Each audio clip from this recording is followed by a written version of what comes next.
he got the word to work on the Tupac song, which was The Rose. We recorded it at my spot. I was able to meet Afeni. It was amazing. She looked at me. She was like, "Are you Chista?" And I was like, "Yeah." She just kept looking at me saying, "That hot, that hot." Independently, I have over 10 albums. And I believe if any one of these albums would have been mainstream, then this conversation would be different because of the longevity and what I've done throughout the course of the years of being a complete all-around hip-hop musician. I'm gonna say musician, not an artist, because I'm all of that. I'm a musician, I'm a Yeah. producer, hip-hop artist.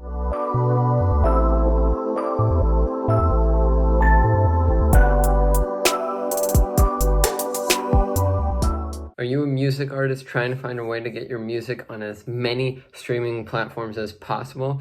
Then check out DistroKid.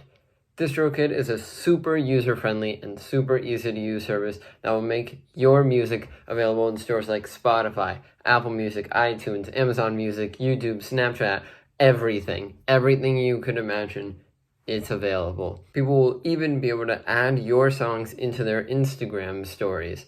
DistroKid helps you with the distribution, monetization, and promotion of all of your music. Use the link in the description of this video for 7% off any DistroKid package you want. Pick from musician packages designed to help artists get their own music out there, or even get a label package where you can manage up to 100 artists from one profile. So that's more for like managers, labels, and you can also get the musician package that I mentioned earlier, which is more for artists, producers, things like that. It's super easy, and you can get 7% off any package right now with the link in the description of this video. So once again, if you're looking for a way to get your music on as many streaming platforms as possible, I'm talking any platform you can think of, get DistroKid and get 7% off right now with the link in the description.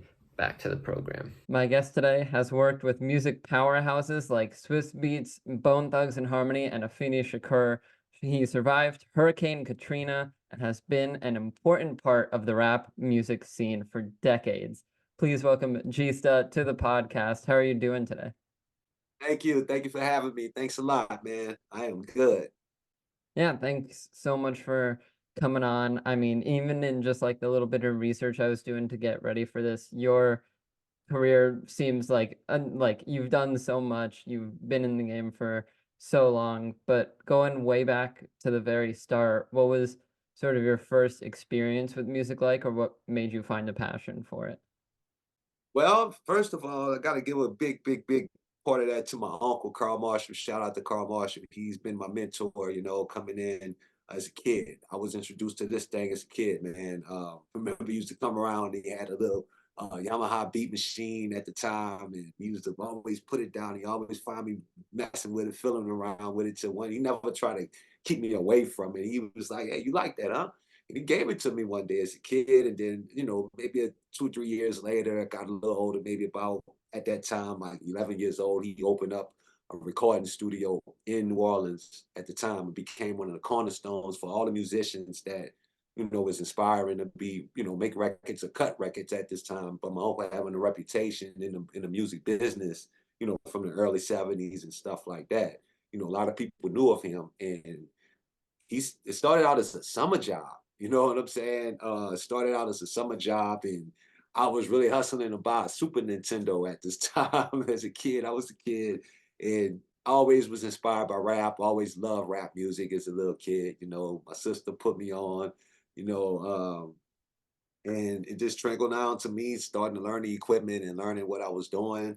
We had a big wall of vinyls from the early '70s to the '80s to the '90s at the time. And, all of these records was stuff that I grew up on. I went back and did my research on some of these artists like Parliament, Sly and the Family Stone, all of the funk bands like the Funky Meters and all of those type of artists. So, and it really just started out just crafting samples here and there, and coming up with these great beats, and it's something I just found a passion for. Got really good at it. Very Yeah, good. yeah, awesome. It I must have been great from like a young age having, a studio experience, like being being able to, like you said, like get your hands on all this equipment, like be Yes, in a studio setting, things like that. So absolutely. if music was sort of really present in your life from a young age, was there anything else you were thinking of pursuing or doing, or was it music from the start?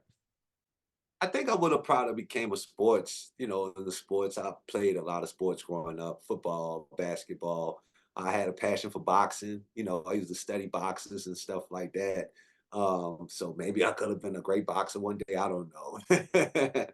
um, and really just really no direction at the point, when you were growing up, growing up in, not saying that I grew up under poverty or anything like that, a poverty stricken area, but then again, I grew up in the trenches, and just learning how to survive and trying to find a hustle. I started cutting hair, just different things to find a way to make a couple dollars. You know what I'm Yeah. saying?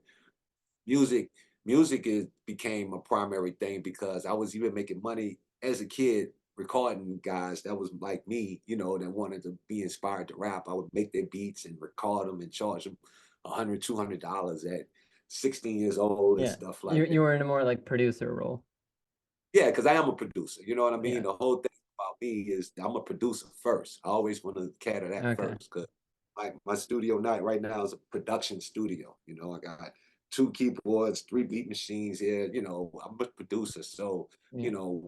but I always had this sensational rhyme scheme. I knew how to rap. I just knew how to Yeah. rap. I was influenced by it, and it was became a part of my lifestyle. It became a part of me. And by me making my own beats and knowing how to rap, that was just a plus plus win win all around the board. You know what I mean?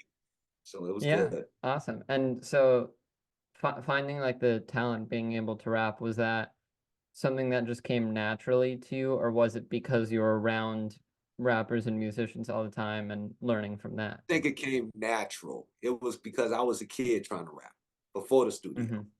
Hmm. I was inspired by Run DMC, was one of my favorite rap groups of all time, and LL Cool J and all these great, great, great MCs, Big Daddy Kane, Rakim. I come from the '80s era. Yeah. You know, when I grew up, so these guys was my superheroes. When Yo MTV Raps first premiered on MTV, I saw that. I recorded it in a VHS tape. So Yeah. I was very, VHS.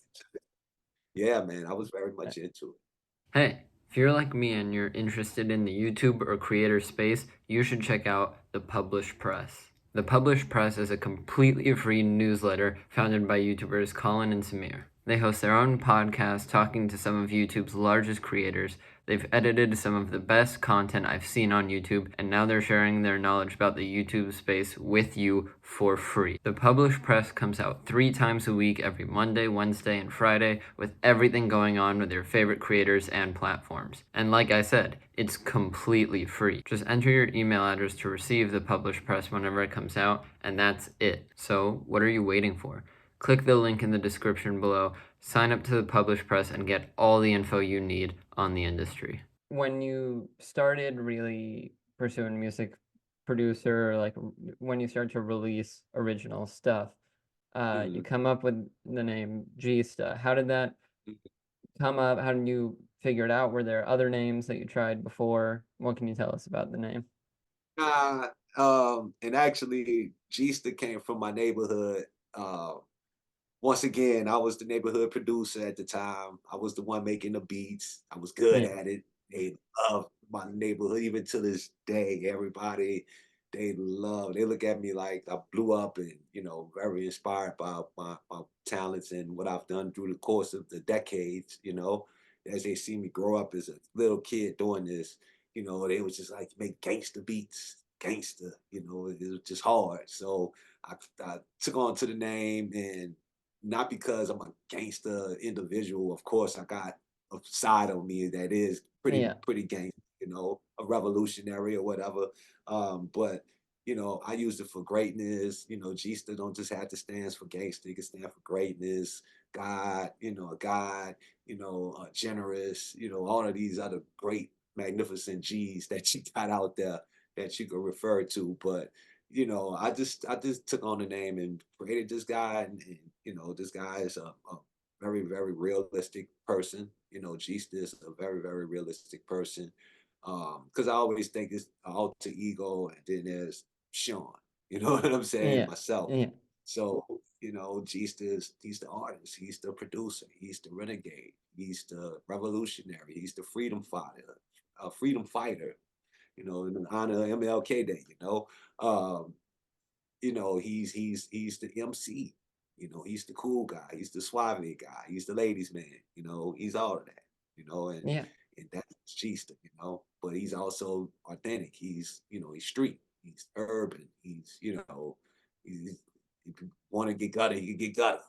You know what I'm saying? And it's just Yeah. this one of those things, just Yeah. being straight up about And if you sort of make an effort to separate, like, Sean the person and Gista the music artist, the producer, do you sort of find yourself needing to, like, get into a certain headspace when you're being creative or making music, or does that sort of just come naturally?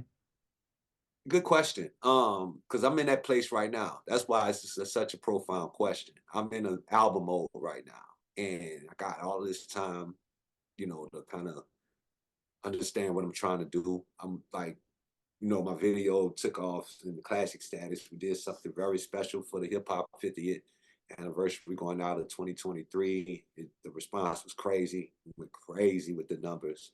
Um, and I see what they want. I see what they expect from me. All of my original supporters and stuff. It just was a glory day for them because I actually had took a step back for maybe about 3 years or 4, try to get situated with other things. Because then, like I said, once again, they go to Sean and me branched off into other careers, outside of music. Yeah. So, became very successful in that too. But, being in a headspace with it, I already know what kind of direction I want to go. And I know what kind of records I want to make, and I know how I want to come across on this project that I'm getting, this body of work that I'm getting ready to deliver. So yeah, and to answer your question, yeah, I have to get in a certain headspace to really, really channel in. Now, most of the time, you just get in here and just do it, and just kick it and make good records, and it just comes naturally. You know what I'm saying? But yeah, you got to get in a certain. Right now, I'm in a certain headspace right now with this project. So to answer your question, yes, good Yeah, question. yeah. And Good question. thanks. And so for, other producers, rappers, just music artists in general, if Mhm. there's someone else who, like, thinks they want to get into it, start a career, what tips or advice would you give to them? Make sure you got your business intact. Learn a business, because there is ways that you can eat out of this business, and if you can only, and also having a business sense about it, going to also give you a direction of Yeah. where you need to be, what you need to be aiming for. You know what I'm saying? um but learn a business first. Learn your position, what you supposed to get. Learn how you supposed to get it, and also learn your equipment. Like for producers, find your tools. Always have your own tools.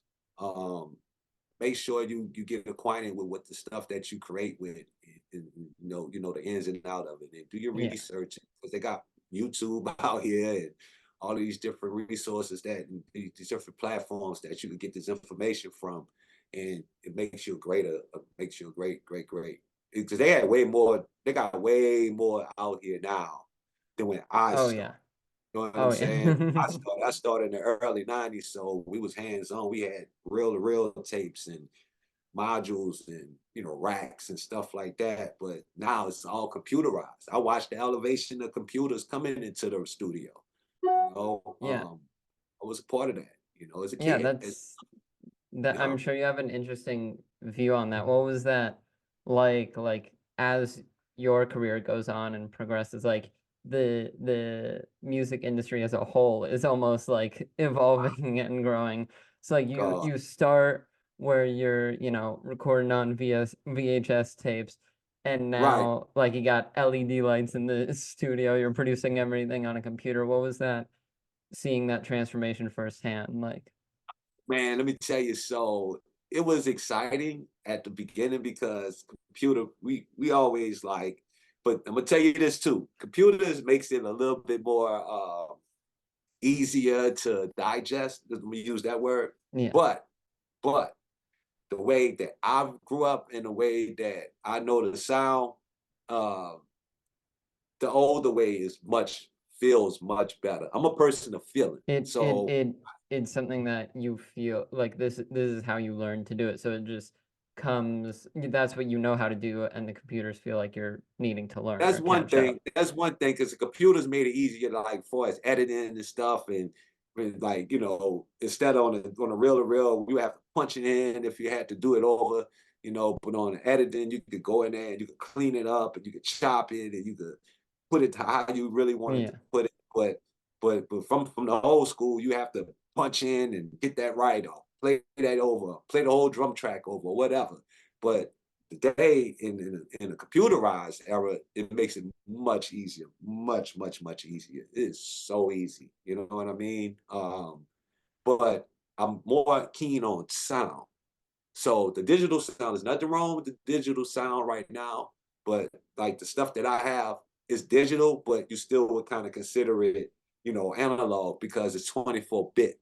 And that sound quality is a warm sound. So my beats are going to sound a little bit more fuller, a little bit more bigger coming out of here versus if I was to mix it in Pro Tools or Cubase or even Yeah. Logic or anything like that. It's still a clean sound coming out of those softwares. Don't get it wrong, but I have hardware where I can touch it and go up and down Yeah. with the knobs and stuff like that, and it gives it a better feel. And plus, the sound is 24-bit, so it's a bigger, warmer sound that comes out with the stuff that I'm doing, and I still can mix it with the digital stuff.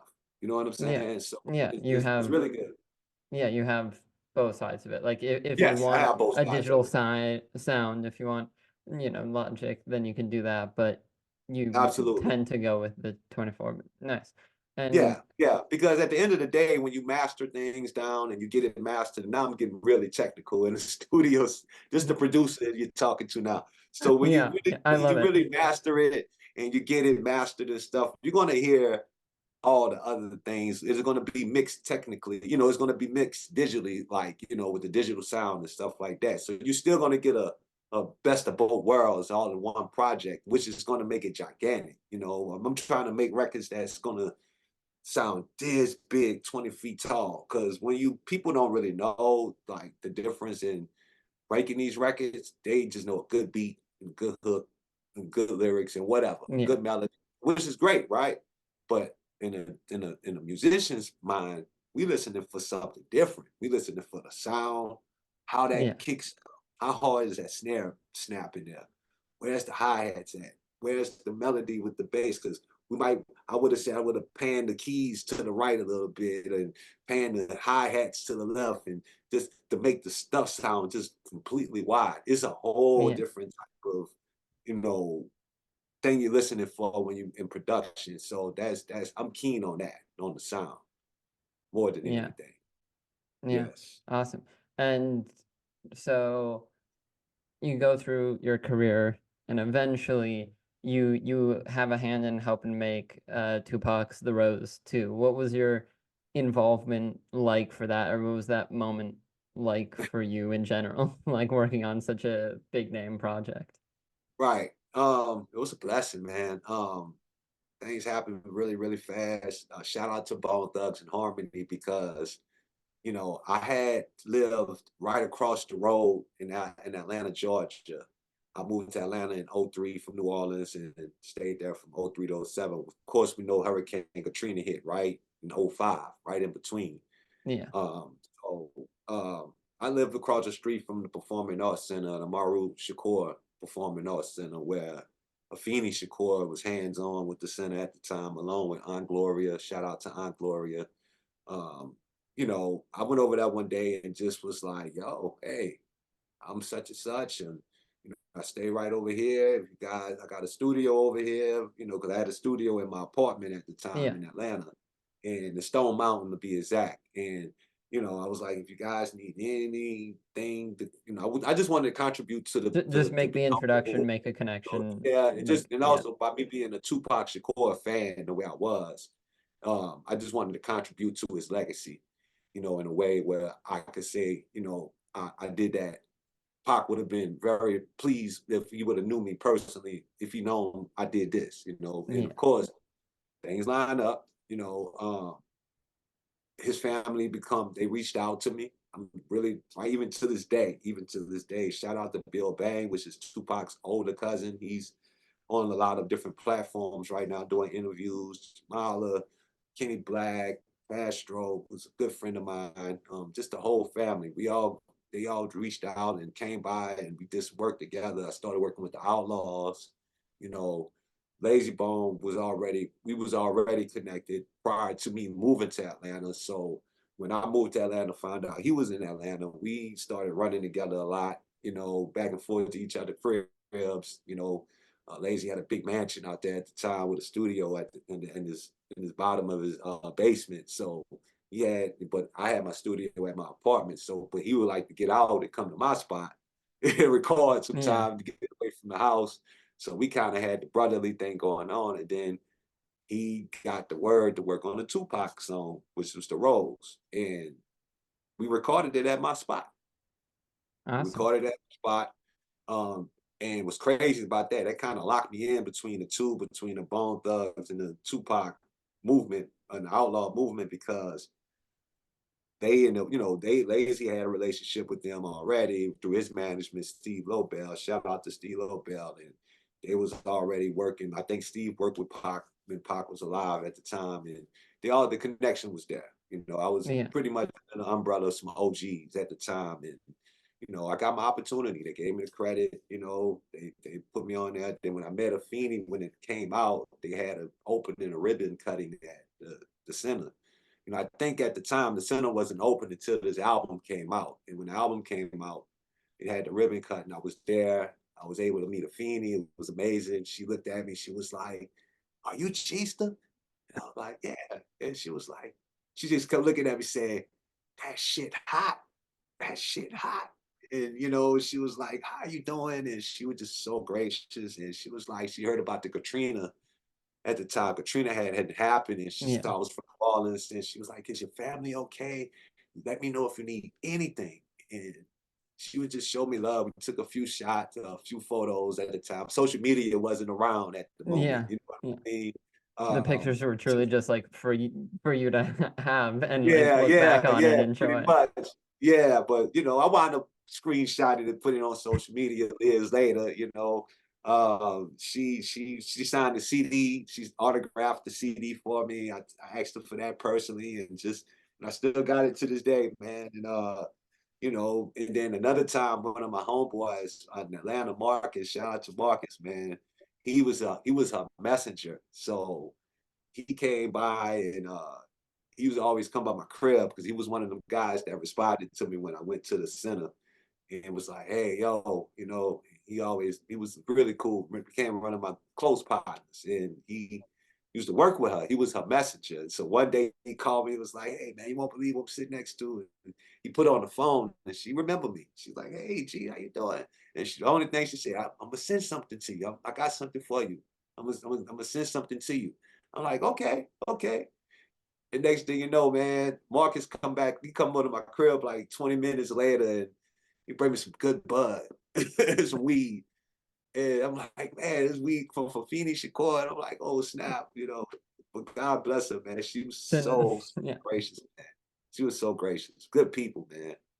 Yeah, yeah. I mean, awesome experience. Great. Seems like a great family, great experience in Absolutely, general. absolutely. And I want to get into you mentioned Lazy Bone and all that. You end up making like a joint album with him.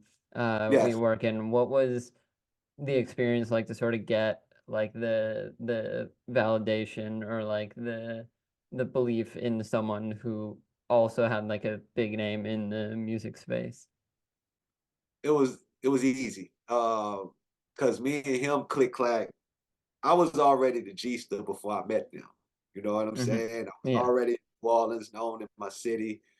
I worked with BG at the time. Shout out to BG. He just got out of jail and he's out here in Vegas doing this thing, trying to get back. But Me and him made a splash with him on some stuff. I did some production for him, and you know, but me and Layzie already was connected prior to, me moving to Atlanta through my big brother Dragos. Shout out to Dragos. He's out in Cali. He was one of the main producers who worked on the Creeping on the Come Up and the East 99 album and all of those albums. And the big albums, the huge albums. Yeah. Um, um, so me and Layzie click clack when I got to Atlanta. We clicked up there, and he's lived there. Like I said, we was back and forth to each other's crib. He wanted to work with me, and we just started working. A lot of the records came about just by one of the moments where we just coming up with stuff and we just making records. Wasn't no direction. We ain't saying that we're gonna do an album. It wasn't nothing like that. We was just It all kicking just, it. yeah, hanging out, making music. I had the studio at my crib. We used to come over there. Everybody came to my house. My crib became the cornerstone for everybody. I used to have all kind of artists come through there and stuff. And everybody just came and kicked it. We had a good time, party, and recorded. And it was a good life at the moment. And the whole album was generated. Me and Lay had a relationship like it was like this, right? If he was recording something and I didn't like the way it sounded, instead of the average guy would be like, that's cool because that's Layzie Bone and he's a multi-platinum artist. Yeah. Nah, I'm gonna stop him. Hey man, I'll stop him in the middle of what he's doing and to say, and he'll contest to this. He'll tell you the same thing. And this is why he loved me so much, because I will make sure he's sharp. It's like iron sharpened iron. And we always connected on, even with me and Crazy Bone. I remember being in the studio with him working on the Strength and Loyalty album with Swiss Beats. And it was just me and him in the studio with the engineer, and he was in there rapping, and I would just coach him through it. Like, yo, say that like this, say it like that. Because maybe I'm a huge Bone fan at the time, and I knew how it's supposed to sound coming Yeah. from those individuals, but they would respect they would do records and come to me first. Yo, G, I want you to check this out. What you think about this? They will value my opinion about it. So that goes back to the relationship with me and Lay. We have that kind of intuition with each other. We have that kind of, Well, creative yeah, vibe with he each other. You know he what I mean? respected that you were actually giving your honest opinion. You weren't just like a yes man Yeah, for but he knew, Lazy Bone being like, but he also respect me as an artist and a producer too. yeah, Like he's a big fan of the Gista as well. You can ask him right now. These things, maybe when his interview come out, he'll see it and he'll definitely validate to it. He's a huge fan of the Gista. He always been a fan of me. And I respect that because just as much as the love that I gave to him, I got it back. And that's how that whole project, because it was a respect thing. It wasn't a thing about, he trying to sign me or put me under his wing or he didn't have to do yeah, that with me because I was already, like I said, G-Sta and So Stimulus Entertainment when we click clack. So it was more of a partnership and it was more of an equal type situation. You know what I mean? Because and on top of that, like he said, he'll tell you like he told somebody in an interview, G-Sta could walk away from it and come back and still be relevant because he's that talented. And when he said that, and he told that to somebody else in an interview, and I was yeah, like, whoa, a brother feel like that about me. That's big for him to say that. I'm honored. I'm definitely honored because this is great. This guy been to the yeah, mountaintop and is getting back. So for him to do that, that was a very much so honorable moment for me. And you don't take those things, for a grain of salt. You got to yeah, take that. Some people would take it and let it run in their head, but I took it as an honorable moment and just stood on that and continued to be great and got better at even better than what I was at that moment. But that album came about, just kicking it, man. We just was doing records, plenty of them. yeah. And then we did records that came out in the industry at the time. I remember we did the and recorded this at my crib. Let's mind you this. We did this record, Mariah Carey, Don't Forget About Us. You remember that Okay, joint? yeah, yeah. And there was a That remix. was at your house. Uh, We recorded that at my house. I didn't know they sent it out, and then I think Joel Santana hopped on it as well. And but it was a remix with Crazy Bone and Lazy yeah, Bone. Lazy Bone did his part by my house, And then I think Cray had his part on that. No, Layzie Bone did his part at my house. We sent it to Cray. He did it where he was. You know, it was a digital age, so Yeah, everybody yeah, didn't have to be in the same. Like when they was in the studio with Big, when they did that record with Big, they was there together. You know what I'm yeah, saying? With Pac, when you know when they did Thug Love with Pac, him and Busy was already in the studio doing them stuff together. But you know, now it's a digital age, so you could just send it off and yeah. You hey, could put it in give an me email. Hey, send me yeah. back your verse on this. They send it back like the next day or something. Exactly, exactly. So that's how that was going. Then we did that one. We did Frankie J. We did a record for Frankie J. We did Twister. I know we did the record for Twister. I remember that one, and it came out. I heard it. I was like, damn, they did that by my crib. Then we did the Avant 12 4 minutes remix. That was over there at my crib. Then we also recorded the album between the Outlaws and Dead Prez at the time. You can't sell Okay. dope. That was an independent project that they did, but it was the Outlaws and Dead Prez, and we Yeah. recorded majority of that album by my crib too at that time. So I was doing a lot of big projects. It was the spot. It was the studio Yeah, yeah. to I had my hands on a lot of big records at the time, man. And you know, I just didn't go pursue a record deal on my own. You know, it came a little bit later, but when I got around to it, it wasn't right. You know, I still yeah, got that dog contract to this day. I wanted to burn it because it was a setup, man. You know, the industry is a very strange you got to be place. careful with what you sign. Very And careful. You'll be in a compromising situation when you really don't have to be there. You yeah, know, and the problem is, you know, a lot of people take the shortcut. You know what I mean? So when you take the shortcut, you're going to find yourself in a compromising situation where you might, you know, there is another avenue that you could have took. It just might take you a little longer. Ain't nothing wrong for going on and grinding it out. You know, that's yeah, what we supposed to do. But when you take the shortcut, they got you, and that's the problem with a lot of the industry today. But it's been going on for centuries, forever. You oh know, yeah, it's been yeah. going on forever. And there are times also where it's like, yeah, it's a shortcut to short-term success, but then when it comes around and you realize the situation that you've gotten yourself into, it ends up hurting you in the long run, and it puts you right Absolutely. back at where you were, if not like worse, if not lower. Um, and Yeah, man. so It's yeah, some people have to take that shortcut because they don't have long-term talent. yeah, Might can that make one or it's two records, but can you follow up? That's the point. You know, only what they say, many are called, but only a few is chosen. You know yeah, what I'm and saying? it's one thing to make one song, one hit that like everyone loves for a bit, but it's a completely different skill set to have consistent success over years Absolutely. and years. Absolutely. I And believe that because I got like independently, I have over 10 albums done. And I believe if any one of these albums would have been mainstream, then this conversation would be different, you know, yeah, because of the longevity and what I've done throughout the course of the years of being a complete all around hip hop musician. I'm gonna say musician, not an artist, because I'm all of that. I'm a musician, I'm a yeah, producer, hip hop artist. I'm a CEO, I'm this, I'm that, you know, I'm a facilitator of my own stuff, you know. So I became more of a independent enigma. That's the word to use. yeah. Enigma.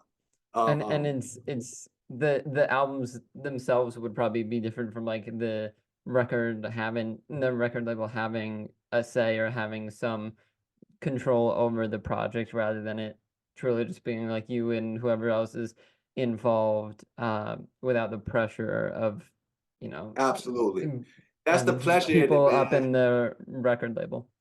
Absolutely. You just hit it right on the dot right there because that's the thing. Like, you know, at this point in my career, I'm like really, really good, man. I have no stress. I'm doing these records to the point where, you know, I'm just, like I said, I have a certain type of direction that I'm going with this specific album that I'm doing. And I'm really taking I know I want to, myself, I'm putting myself on a time span, me. I'm putting a discipline on Yeah, myself. But I want to make sure that this album is everything. You know what I mean? And with that being said, you have to have the creative space without the pressures from anybody saying, Well, hey, I need this album done by March 20th, February the 2nd. And we gotta hurry up.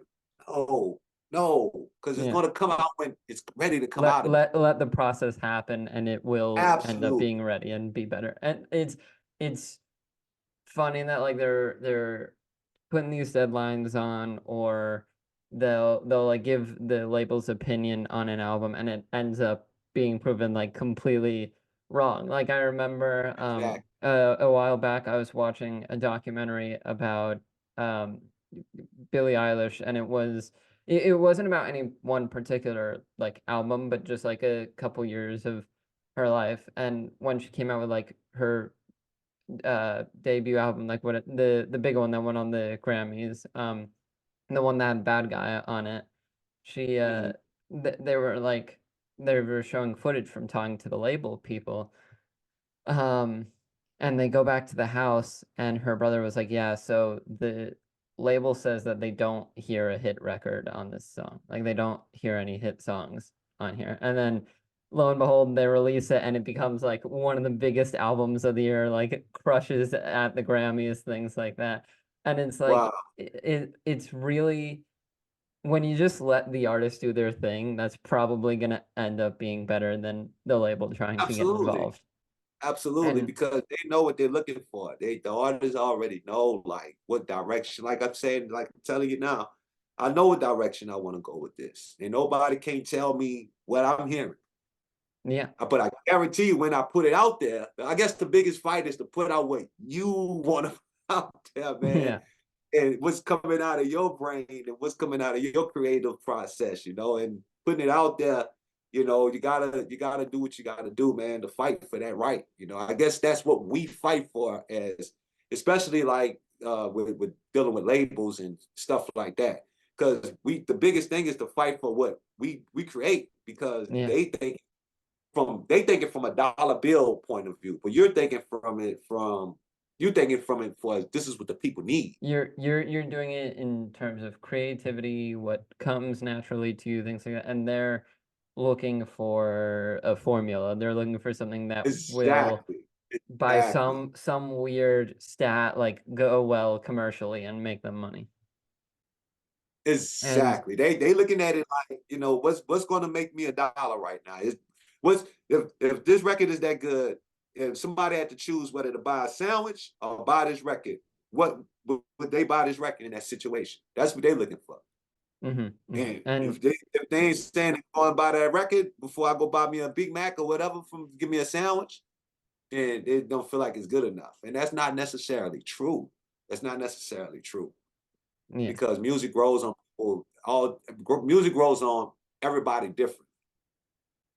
You know what I And mean? can Some grow records, over time. Also, there's no need for instant exactly, success. exactly, exactly. And if you really pay attention to it, those records that grows over time be the ones that stand the test of time. You can pick those records up 5 years from now, Yeah. and you'll still be able the same sensation as you when you first hit you, like, whoa, whoa, whoa, I forgot about this one. Oh man, I like his mom. For some reason, this is starting to get to me. And next thing you do, like the whole album. Yeah. The whole album. And You know what I mean?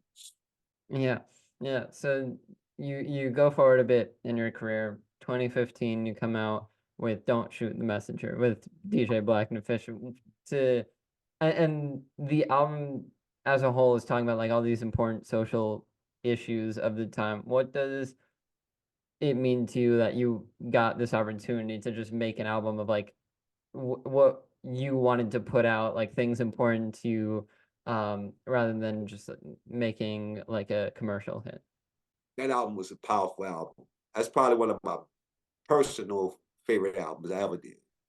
Hmm. These shout out to DJ Blacknificent. He's my brother from way back. Me and Nif was a part of the process when I first got with my uncle back in the early 90s. Nif was there. He was Okay. one of the guys that um, was doing production at a young age. He was doing real hip hop tracks. You know what I'm saying? He was Yeah. sampling. He would put the drums behind it. He knew how to work the board I had learned I was working on, and I learned everything from him. far as production wise, far as production. Um, he was involved with some hit records in New Orleans at the time. Like I was there in the studio recording it, and the next week the record on the radio and it's the #1 record. Everybody in the schools, because we was young, we was kids. Yeah. Everybody in school was on it. Nif did the beats on this stuff. Um, Don't Shoot the Messenger came about. Me and Nif wound up hooking back up. We wound up bumping to each other in Houston. This was when I wound up going to Houston in '07 or something like that. We wound up going to meet. I was actually with Bone. Okay. It was me. I was with Bone Thugs at the time. And we wound up going to the spot out there in Houston, and Nif was DJing. He was DJing the joint.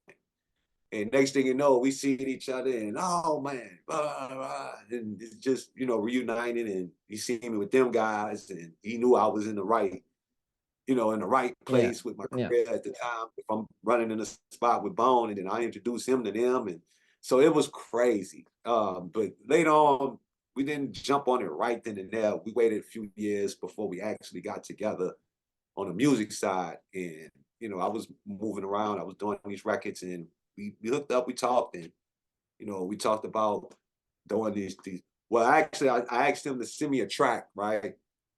I was going to talk about this particular topic on the song. I was in artist mode at the time, and I wanted to do something with him, even though I could produce my own stuff, but he's who I learned this stuff from. So it'll be an honor to just take what I gained over the years since, we wasn't together, and put it to my present stage where we at right now. He was still active, and he sent me this track, and this song is on that album. It's called Blacknificent. I was gonna rap about this girl that was lost and turned out, kind of like the Whispers, lost and turned out, those songs like that. And I was gonna rap about that. But then something just told me, you need to rap about Nif. Rap about him. Give him his flowers. So I just went down memory lane, and mind you, when I do records and I record myself, I don't write my music. I don't write nothing on paper.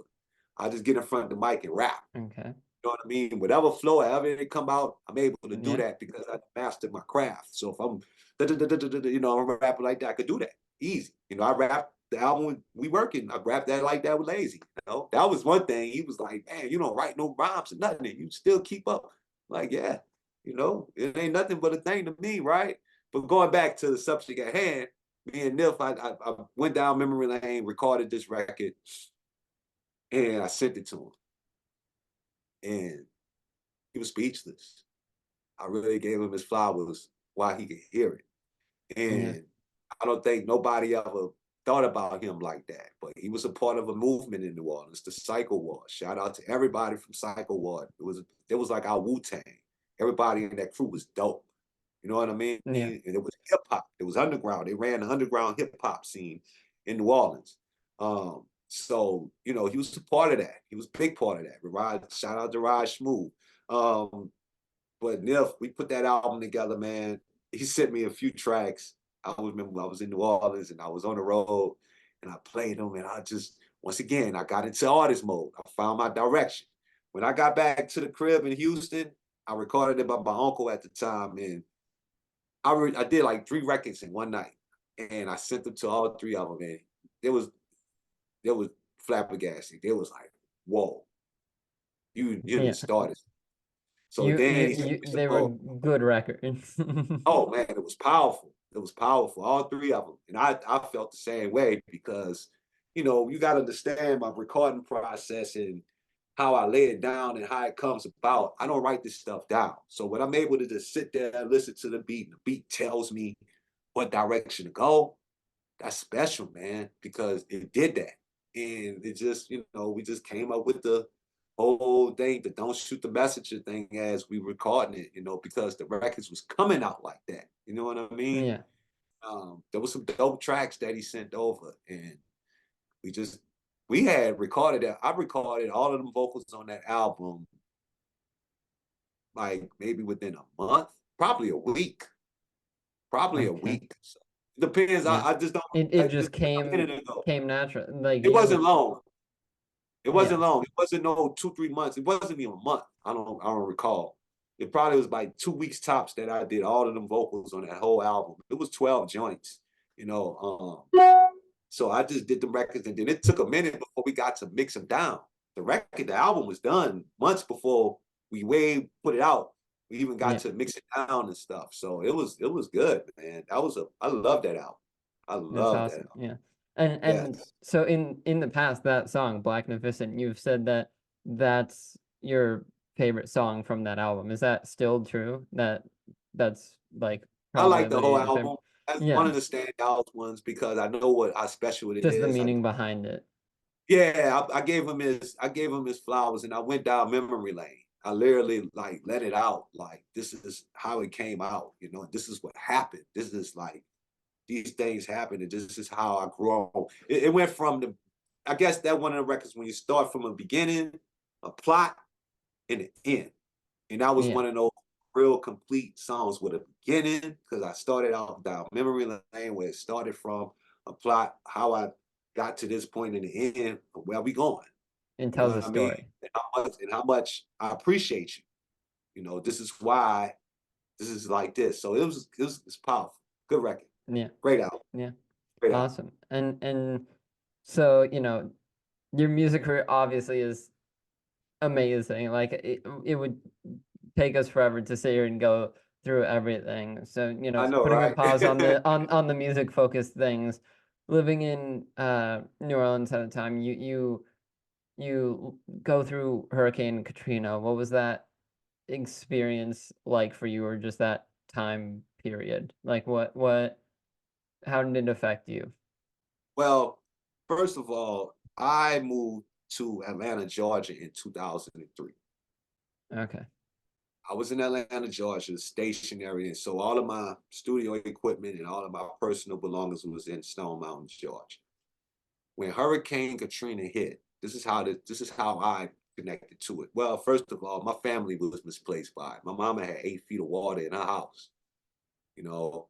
And if I wasn't there, my mama survived that? I don't think so. Um, I my mama called me. I was in Atlanta. She was in Birmingham at the time. My mom was riding on the road with a quote unquote boyfriend at the time. So he was a truck driver. He caught a stroke.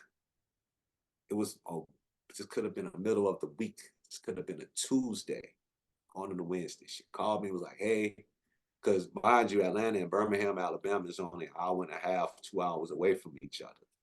So she needed me to come to Alabama to get the stuff off the truck to bring to the city, bring home to New Orleans. So my brother, the Danny, shout out to the D boy. He came roll with me at the time. He was living in Atlanta too, but we was all from the same hood. So he drove with me. I stopped in Alabama, got the stuff, went down into the house in New Orleans, stayed there all the way till they got back from Alabama, which was that Friday. They got home that Friday night. I'm kind of gearing up to go back to Atlanta, Yeah. Sunday. The news ringing about they got a storm on the way. Now, mind you, it's a beautiful day. It's the Saturday that before the sun was out, birds You're chirping, looking it's outside beautiful. and you're like, are you sure there's a storm coming? Yeah, right? Because people started boarding up their windows and stuff and all of that. So, boom. That's kind of the night came. The night comes on that Saturday. I didn't stay. I was out. I was out and about. Right. My mama calls me 5 in the morning. Hey, I think we need to get out of here because da da da da da. The storm going boom boom boom. And mind you, it hadn't already hit Mississippi, Hmm. Biloxi, Mississippi. Told Biloxi in half. Katrina. This is Katrina. Yeah. Um. So I'm glad I was there because I was able to have another vehicle. I got my whole family, my sisters, my nieces, all of them. We took everything and we all went to Houston because if we would have went back east, we would have ran into the storm, right? Well, I Yeah. was in Atlanta, so we went west to my uncle. My uncle was in Houston, my uncle Carl, and um, and that usually a ride from Houston to New Orleans would take 5 hours or something like that, brother. That ride was 24 hours. We left at Um, 6 in the morning from New Orleans just from East. everyone trying to get out. Bruh, it was ridiculous. It was probably one of the most hectic moments of my life, honestly. And I done been through some stuff, but this was crazy. It was hot. It was scorching hot down there. Um, the storm was moving around. People would run out of gas. It was very hectic, man. So it took us 24 hours to get to Houston. When we got to Houston, it was like 6 in the morning the next day. Um, exhausted. I just kind of caught a pallet on the floor and just crashed out because I was exhausted. I'd been Yeah. driving all that time in the heat. So when I woke up, it was like about 3 o'clock in the afternoon, Central Time, and they had the TV on. So I'm looking at the TV and I see at the bottom of the screen it says New Orleans 80% underwater. And they got the show, and it was breaking news. That's all you saw Yeah. on the news every channel, that New Orleans was underwater. So this was a horror story, man. I'm like, oh snap. So I still got my same phone number this day that I had back then, my 504 number. And I'm trying to call people, couldn't get through to nobody. All the lines was jacked up and everything. It was a horror story, man. The only thing we could do at the time was text. Hmm. Emails wasn't really, because everybody's phone was out of whack. And it was a disaster, man. Um, my mom and them lost everything. My house was 8 feet underwater. My sisters and them lost everything. Everybody had to stay in Texas, in Katy, Texas, and start over. It was a very hectic time. I wound up getting a flight back to Georgia. I think Layzie Bone sent me a flight to go back to Georgia because I needed to get back to Atlanta. I was Yeah. kind of stuck in Houston with all of this going on. Definitely couldn't drive going back that way because everything was all, in shambles. Yeah. I flew back to Georgia and I didn't realize how horrific it was until I got back there. When everybody was calling me like, "Hey, you all right?" And just that, because I had two phones at the time, so I had a phone in Georgia too, and it was crazy, man. Very, very, very much so. Very crazy. Yeah. I Yeah, I'm wish sure. that It would go by. and was there any moment, like, as you're coming in from the flight, like, looking out the window and just seeing all the, like, damage caused? Like, when did it really hit you, the, like, true extent of the damage? When I went down that way, months later, when I went down that way and drove, because I think the All Star weekend was in Houston the following year. Um, Went through there and stopped at my mama's house. Was able to just push the door open and go in there with the lights and stuff, see the water on top of the ceiling and stuff like that, like the traces of the water. That's when it hit me like, wow, this is crazy. Yeah. Yeah, yeah, it was bad. All the residue and the debris and stuff, it was bad, man. Yeah, I'm Dangerous sure. too. Yeah, and that's just one of the worst things that can happen because there's nothing you can really do about it. Like, it's a hurricane, it's a storm, and Yeah, like natural disasters of really any kind. There's no like prevention for it. You sort of just have to do what you yeah. can to prepare and then deal with the fallout of it. But let me trip you out with this. So years later, I become an insurance specialist, and I'm gonna adjust that at the same time. So now I work storms. Yeah, You know what I'm saying? So when the storm, a hurricane hit, I'm working the storms now. I'm taking care of the insurance and stuff like that. So that's what my other career is outside of music, and it hmm became that years later. I'm talking about years later after Katrina. So it's a trip, and then I guess it made me successful in that because I'd have been through the motions of my family you could losing. relate to the people that you're I can talking to relate. and working with. Yeah, so that's what made me successful in that, able to just kind of, but some situations, like even with that, everybody not gonna get paid for all the damages that happen. If there's no storm created opening, then guess what? They're not gonna pay it. That's just what the insurance company are and the policies that you buy. So but that's another conversation. That's another conversation. Yeah, yeah. Let's start getting back into the music again, Yeah, things like that. Do you like okay, let's say someone's listening to this, they're a pretty big rap fan. They know Bone Thugs and Harmony and stuff like that, but they haven't listened to any of like your stuff personally. If they want to get into it, what song would you sort of recommend for them to as like a first listen or a first introduction into G stuff? You know what? I'm gonna say this: classic status. It's the one that's out right now, the newest, the latest one, and I'm gonna Yeah. tell you why. Because even with the younger artists, and the older artists gonna love it. They all love it. The DJs, I get love from DJs all the time. I just had a DJ reach out to me yesterday on Instagram. Love the record. Hmm. Um, that record gives you a glimpse of what hip hop's supposed to be. If I had to tell somebody, if somebody asked me how a rap record's supposed to be, a hip hop record, or authentic hip hop record, I would point them to classic status because it's all of those elements in that one record. And it's new school and old school. So I would highly recommend them without. And it also is going to give them another version of me too, because when you open Pandora's box and you go into my whole catalog, you're going to see that, okay, he's not just that type of rapper, but he's this type of rapper. He's got all kind of good music. You know, he get on a reggae style. He got something with Raziendo, and shout out to Raziendo. It's my Belizean artist. You know, he's a making reggae artist. You know, we got records with this one and that one. I got records with Jadakiss, Lil Webby. You know, all of them guys. You know, shout out to Jadakiss and Lil Webby. Man, I got records with all of those guys. So Cassidy, shout out to Cassidy. You know, he's the homies, man. Yeah. Yeah. Awesome. And if I mean, you've already, I mean, some of these names that we've brought up throughout our conversation, like you've already worked with all-time talents, but if you got this sort of opportunity to work with any artist in the world, who would you want to produce a song for or work with in the studio? That's a good question, man. Wow, so many of them. Um, I would love to work with Kendrick on something. I like Kendrick vibe. Um, I'm thinking of some older artists. I can't think of nobody right off the top of my head that, but it's so many of them. I know it is a lot of them. I just off the top of my head, man. Because see, when I think about this, I want to do something special with that artist. You know what I'm Hmm. saying?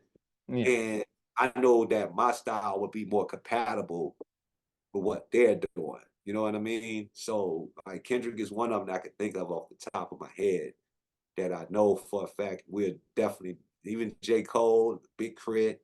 I love Big Crit because he do the same thing that I do. He's a producer and he spit, you know.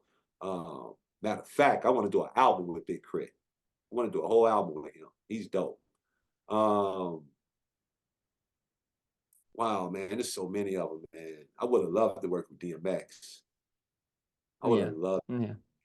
Um, wow, I like Benny the Butcher. I like what he's doing. I like Nas. I love Nas. I like Jeezy too. I like Young Jeezy. You know, and I'm trying to think of some more international artists. I like Tim's. She's dope. You know, she got the Afro beats Yeah. movement going on. You know, Yeah. R&B. Far as R&B, like I have a history of R&B records. I work with shout out to Eli Tate, New Orleans own. I produced big old portion of the album at 19 years old. R&B, straight baby making music, man. And but they don't make that kind of records no more, man. So it's kind of Yeah. hard for me to say, you know, who, you know, whatever for as that. But I guess they would have to come, you know, down to just catching a vibe with that particular artist and Yeah. doing that. I love reggae music and stuff. You know, I'm starting.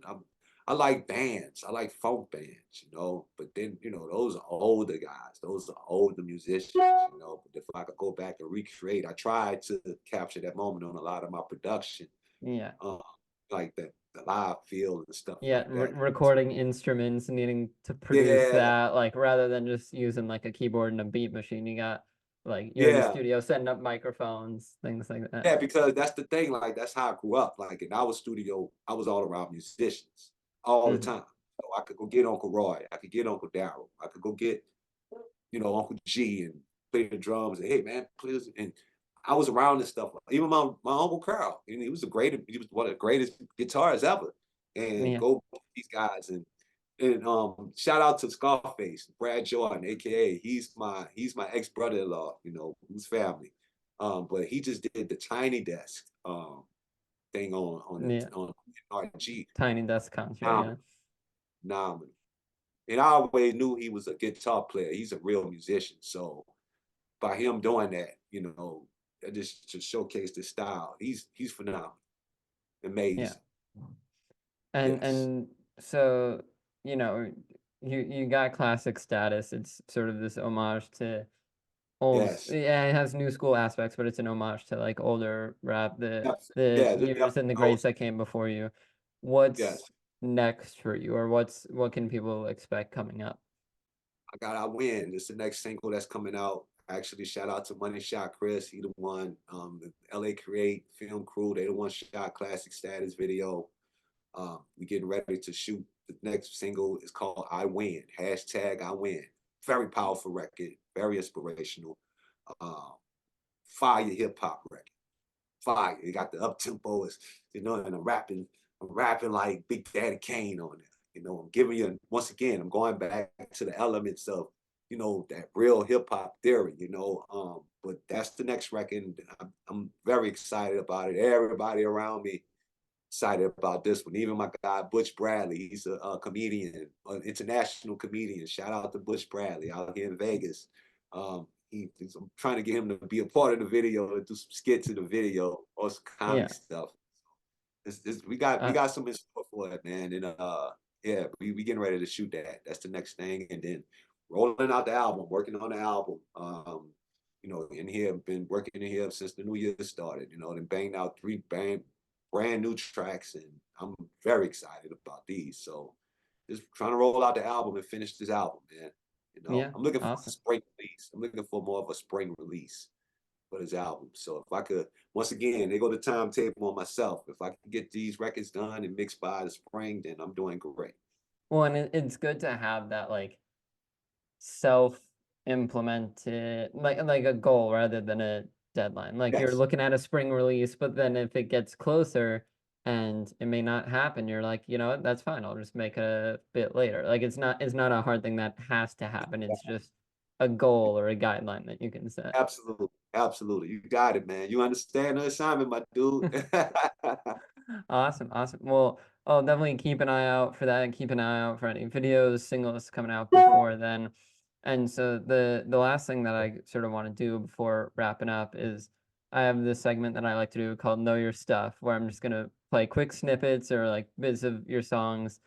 And the first part is just name the song, like try to figure out what it is. And secondly, just tell us something like anything about it, either what went into it, like the story behind it, just something we may not have gotten to in our conversation. Okay, All right, run it. here's the first one.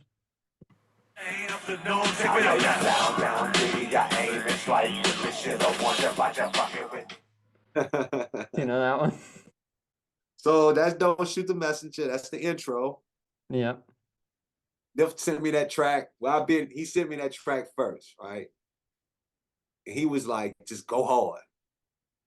Just go hard. Just Just go go hard. for So, it. yeah, just go hard. Just make your entrance. So that was the intro for that album. That's what went into the album. Now I just went in there and just banged out, just started about being the purpose, in Yeah. other words, just rapping about why I'm the purpose of being a messenger. This is Yeah. why. This is what I've been It's through, and this is why. yeah, it's fits its role of being the intro to the album, getting listeners ready for what's to come. Absolutely. Awesome. All right, well, Absolutely. here's the next one.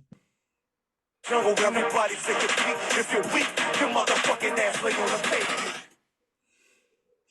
Wow. That's me and Lazy. How you make it hard for a hustler. Once Yeah. again, me and him was working on records. I produced that one too. I produced that record. I tracked.